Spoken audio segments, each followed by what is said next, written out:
Preston, I need help with this, ops, finance, legal, HR.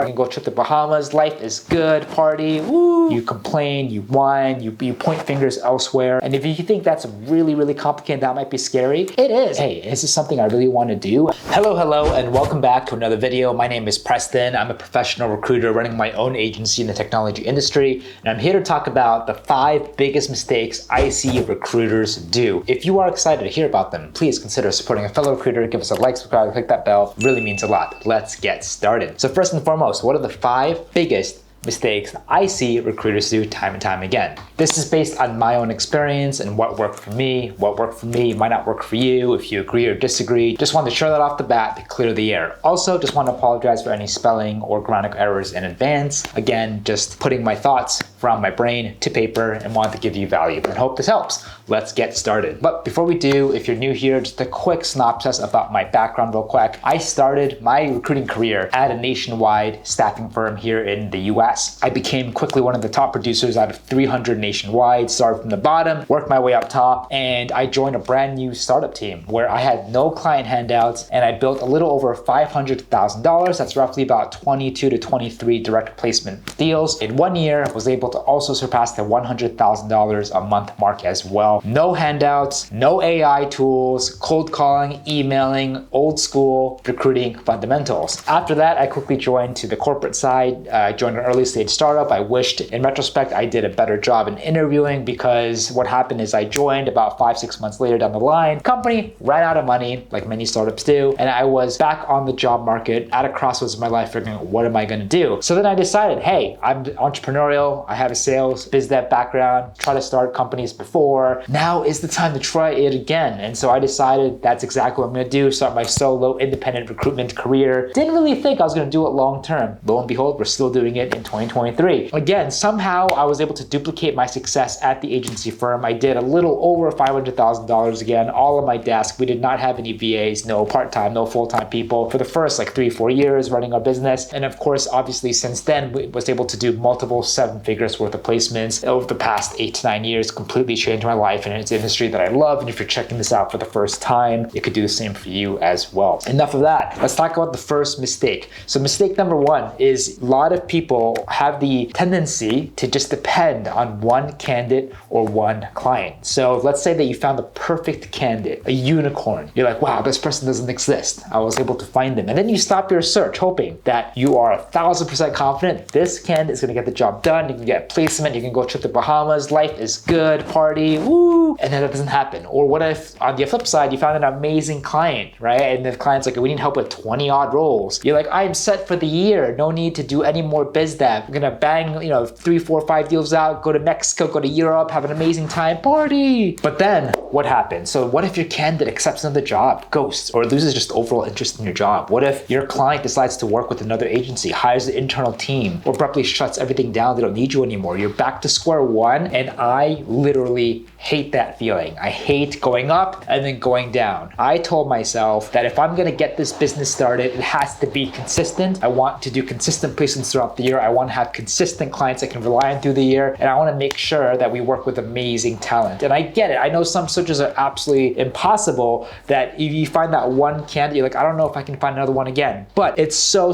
important here to keep consistent, to keep building that pipeline on the candidate side. Have a plan B, have a plan C, have a plan D, plan E, plan F. Same thing with the client side, and just not rely on luck or hope. Don't be on defense, be on offense, and take control of things that you can control with, and that can really, really help you. Mistake number 2 is you want to try to fill any job. So I get it. You start your own business, you get a client, the client's like, hey, we need help maybe with one job that you're specialized or comfortable in, and here's 3, 4, 5 others that we could also utilize your help with. And you're like, wow, cha-ching, I'm covered, life is good, this is going to keep me busy for the next 6 to 8 years, life is fantastic. But what happens, and again, I learned even this the hard way. When I started, I stuck with my market, product UX marketing, then quickly expanded to engineering. It just made sense. It's tangential. I understood engineering more and more in my 2nd, 3rd, 4th year to be really, really confident to be able to engage with the talent and talk about it with clients. Sometimes I get clients throughout the year, especially my early years, like, Preston, I need help with this, ops, finance, legal, HR, and I get excited. And I was there too. I'm like, well, so many more placements, so much more money. But what usually usually happens is the opposite. You'll end up working just so much harder with even less ROI. You're not going to be able to leverage your database, right? So one of the best things about building a niche is that all the candidates in your ATS or CRM or database, you can be able to reach out back to them, re-engage with them, and some of them can be, if not majority of them, could be an amazing fit. If you start picking up all these extra roles, you don't have any of your past work or past talent relationships you can leverage. That means you just have to start brand new searches all over again, starting from scratch. You'll have to probably scramble and research and pay for more tools and more softwares, more platforms to understand the market, to fill them. How am I going to fill them?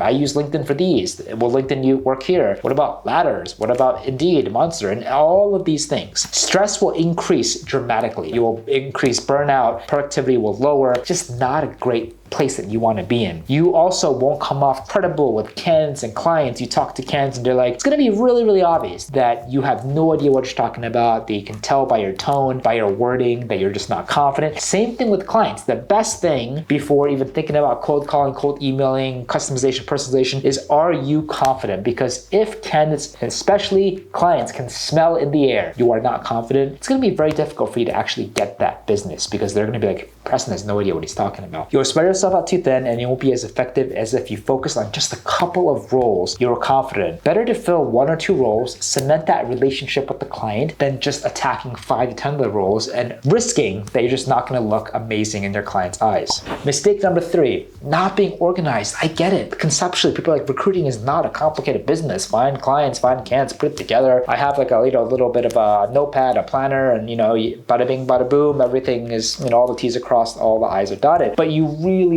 need to have a clear system and structure, whatever works best for you, to manage multiple ongoing interview processes, multiple clients, multiple candidates, your database, all of that on top of your day-to-day and week-by-week goals, right? You want to really have a system that organizes daily, weekly processes and your to-do list based on priorities as well, whether it's notebooks or Google Docs, ATS, Trello, Notion, so many other tools out there like Evernote could be fantastic for you. I was very transparent that when I first started, I didn't really have that much more money to spend on all these other software, so I just stuck with Google Docs. But you have to be organized, because Google Docs is not meant to be your daily planner, let alone have any additional functionality that can help you collaborate with teams and stay on track and all that. It can get messy very quickly. I also come to learn that time blocking is absolutely crucial for a business, especially if you're a solo recruiter and you're managing everything from candidates, from clients, from interviews, from finance, taxes to admin to HR. Like, how the heck are you going to be able to focus and make sure you focus on the main activities throughout the day? Time blocking is the thing to do. And from my experience, that's where I found a lot of success. And if you've been watching, you know that, for example, the first thing in the morning, I like to do the important fires, any clients. Then throughout the day, it's a combination of sourcing and outreach, doing candidate calls. And then beginning of the day, and more importantly, end of the day or the weekends, I do any other admin or business stuff that I need to do. I also noticed that people don't really plan the next day, the next week, the night before. It's like, this is super important. Planning the next day, the night before, planning the next week, the week before, planning the next month before, a year. It's so important, because you don't understand how much time that you waste when you wake up, you come to your desk like, what am I going to do today? Like, all of that time that you have to think about planning out your day, you could immediately attack the day, cold calling clients, cold calling candidates, sourcing candidates, like managing interview process, doing feedback, negotiation, calls. Like, your time is super limited, and for a business where you have to juggle so much all on your own shoulders in the beginning, you have to be organized and effective. So it really helps if you spend at least 30 to 45 minutes the day before, what you've done today, what you can do better the next day, what you have to do the next day, spread it across different priority levels, and then just attack. Mistake number 4, not going on offense. You're just too much on defense. I get it, especially when macro difficulties are happening, especially with the economy, recession, interest rates, blah, blah, blah. Depending on hope is most people's default, right? You depend on hope, depend on luck. You complain, you whine, you point fingers elsewhere for why your business is not where you want it to be. It's really all about action, execution, consistency, testing what's working, what's not working, getting better, getting smarter, action, repetition, consistency, and just repeating that cycle. Business also, recruiting aside, if you're thinking about or you're operating a business right now, it's business. It's one of the hardest things that you will ever do. I'm also referencing just pain management. How much pain tolerance can you feel? Not physical, like knife in the arm pain, like emotional, psychological, just chronic anxiety and stress. Not to mention figuring out what to do with like optimizing taxes and finance, payroll, HR, all of that on top of everything. And if you think that's really, really complicated, that might be scary. It is. I'm just trying to be honest. Like, you should not jump into business because you think you'll automatically be a good business owner. Running a business is the hardest thing I've ever done and the hardest thing anyone will ever do. It requires significant amount of sacrifice, concessions, and just a grueling expectation that you have to just be on point every single day, knowing that if I stop, the business stops, right? And having that burden, expectations, and then of course topping on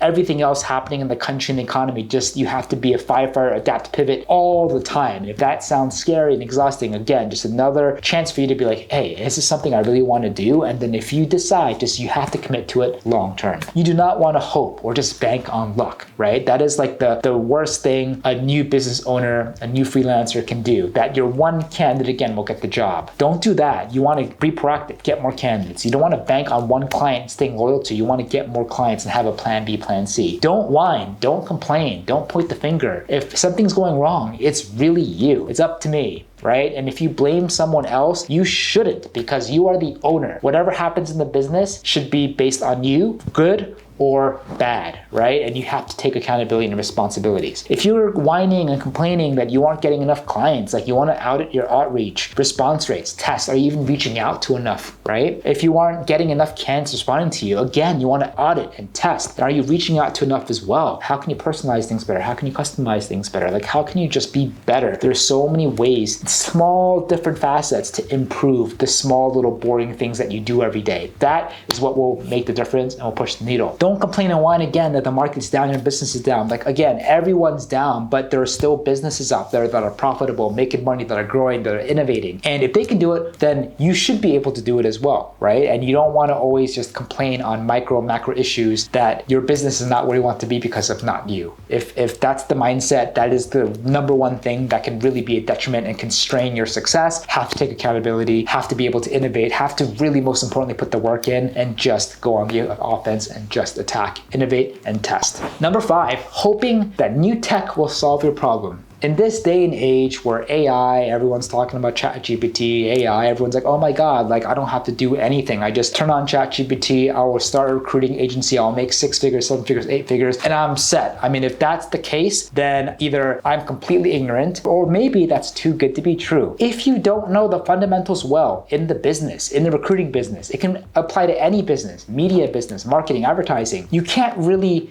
get tech or let alone another team member to solve it for you, right? Like automation, AI. You have to understand the basics of the business. You have to be able to find level of success consistently with that. And then from there, you can iterate. You can identify areas and gaps that you can fill with possibly tech to augment. I'm the type of someone where I don't rely everything on tech. I think tech is perfect where it combines the best of human capabilities, us, to augment, to amplify, to optimize our existing structure and processes, not to completely replace it. Maybe that's a possibility, but that's definitely not happening right now. New tech by itself won't make you more money, right? And if you're just banking on this, again, I just have to ask you to reconsider, why are you even starting a business if you're just banking on 1 or 2 techs to just make you rich and successful? Understanding how to effectively utilize and deploy new technology to make your systems and processes more efficient and optimal, that is exactly how it's going to make you more money. It's all about the small improvements, the small tweaks and fixes that will lead to a big improvement over time. On average, it's well known it takes 2 years to build a strong business. If you're jumping in here thinking you're going to get rich quick in 30, 60, 90 days, that's possible, unlikely. And if you do reach that, can you sustain that, right? And the only way you can is by really being a student of the fundamentals of how to effectively engage clients, engage candidates, putting it together and then rinse and repeating. There's no shortcut to work. You have to put that work in. And again, if you think recruiting is somehow a new business model where you'll be able to do less work, the harsh reality will come back to you. I talk about this all the time. When I started again about 8-9 years ago, but